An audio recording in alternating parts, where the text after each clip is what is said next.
অনেক দিন ধরেই মা বলছিল ধোকলা বানানোর কথা, কিন্তু সেটা আর হলো কই। মা আসলো, কয়েকদিন থাকলো, আবার বাড়িও চলে গেল। ধোকলা আর বানানো হলো না। মা ধোকলা বানানোর কথা বলেছিল বলে বেসনও এনেছিল। আমরা সব সময় যখন বাড়িতে যাই তখনই মা কিছু বানায়, বা যাওয়ার কথা হলে তার আগে।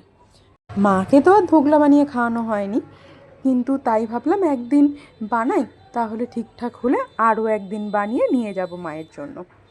তার জন্য যেটা লাগবে সেটা হচ্ছে বেসন।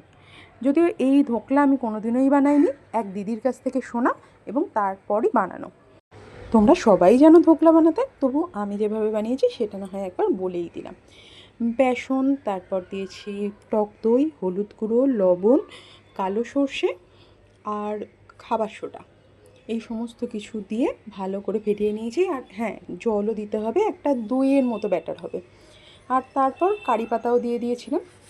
আর ভালো করে ফেটিয়ে নেওয়ার পর আমি যখন বসাবো তো তার আগে দিয়েছিলাম লেবুর রস। তোমরা চাইলে ইনোও দিতে পারো, আমার কাছে ইনো ছিল না, তার জন্য আমি লেবুর রস দিয়েছি।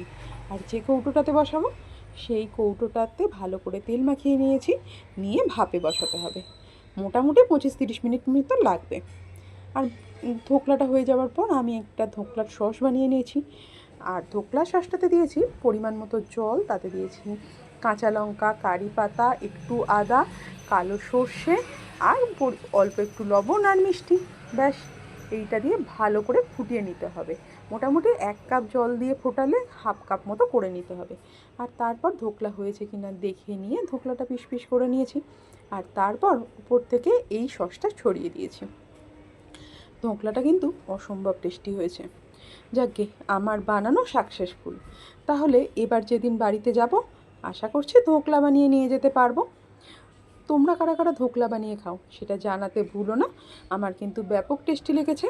আর ইনোর বদলে তোমরা লেবুর রস দিয়েও কিন্তু ট্রাই করতে পারো। আপাতত আমি এটা খাই, তোমরা বানাতে যাও।